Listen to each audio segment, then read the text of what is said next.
So 2022 is almost over, and like everybody else, I love to make lists. And today I've got my list of the best Blu-ray releases in film noir and neo-noir from 2022. Now, this list does not include box sets, mainly because I didn't buy many of them this year. There were also several individual releases that I didn't get to, but here's the best of what I did see in 2022, and I hope you'll let me know in the comments some of your favorite releases from the year. So let's get started.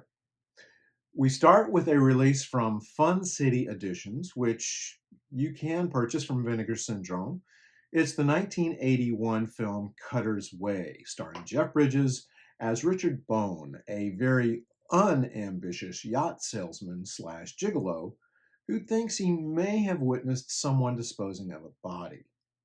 When he tells this to his friend Cutter, played by John Hurd, a broken Vietnam vet, the two launch a crazy yet dangerous investigation. I devoted an entire video essay to the film, and I'll link to it in the description. But if you have any interest at all in film noir, you must check out Cutter's Way. This release comes in a really cool slipcover, and the case is an homage to the old VHS covers from back in the day. This release is struck from a new 2K restoration from the 35mm interpositive and is loaded with extras, including new interviews with Lisa Eichhorn and former United Artists Classics executive Ira Deutschman. We also get an archival interview, actually several interviews, one with Jeff Bridges, one with director Ivan Passer, composer Jack Nietzsche, and much more. There's also 3 audio commentaries, including one ported over from the Twilight Time release from 2016 with Julie Kurgo and Nick Redman.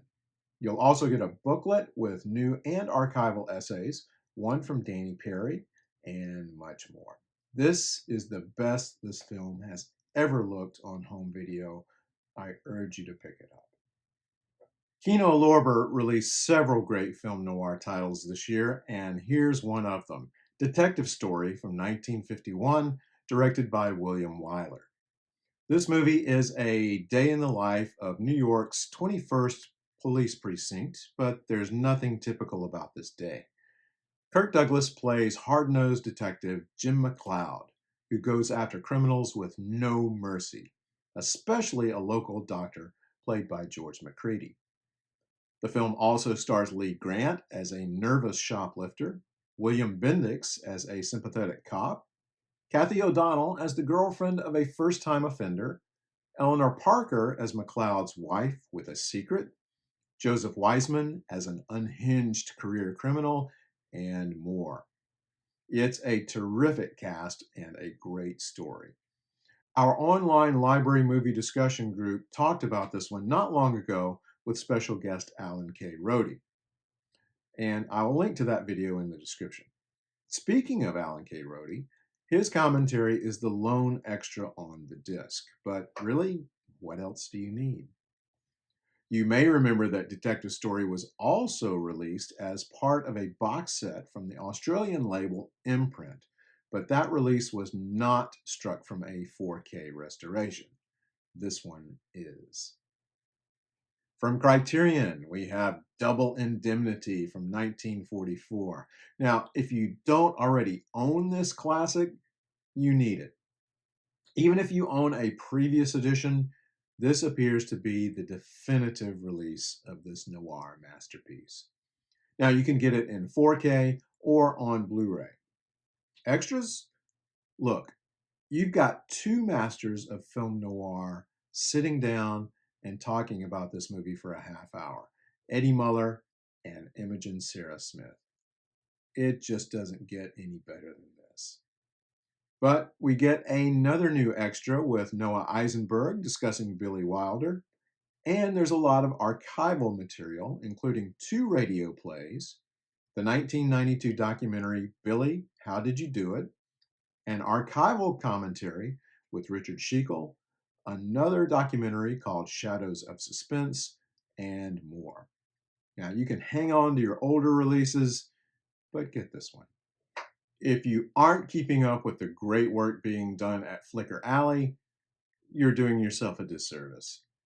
You're going to hear more about this company later in this video, but right now I'm focusing on El Vampiro Negro, which is a terrific Argentine version of Fritz Lang's M. I covered this one at the beginning of my November new releases video, so check that out.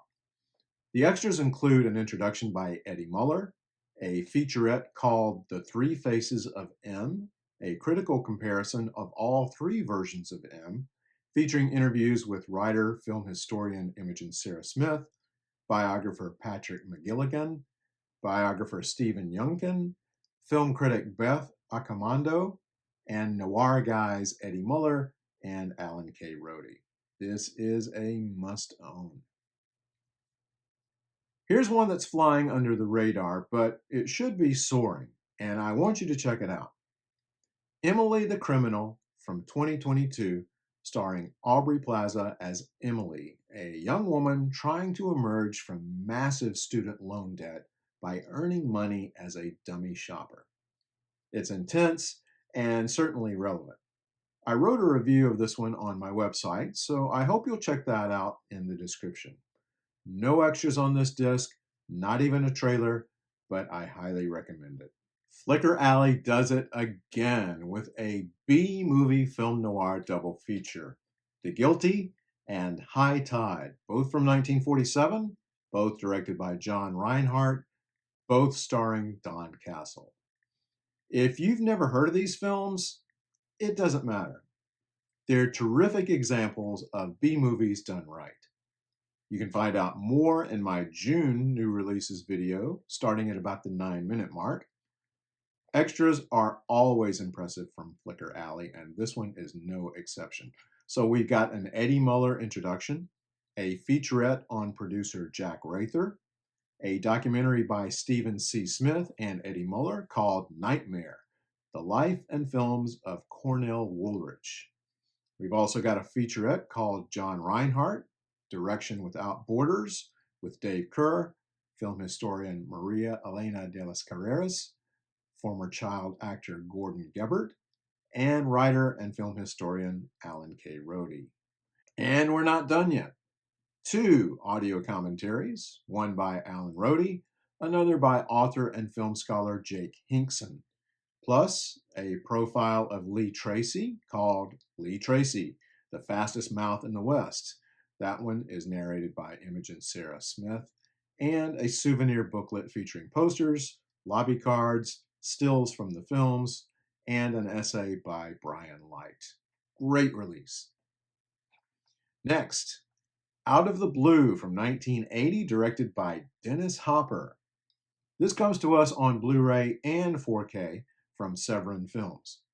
Now, whether you call Out of the Blue film noir, neo-noir, drama, or anything else, I guarantee you, you won't forget it. Dennis Hopper plays Don, a father who went to prison after causing an accident that killed several people. He's coming home soon, but while he's been gone, his 15-year-old daughter, CB, played by Linda Mons, has been making her own rules, skipping school, slipping out of the house at night, and, like her father, engaging in some self-destructive behavior. And then Don comes home, and things happen.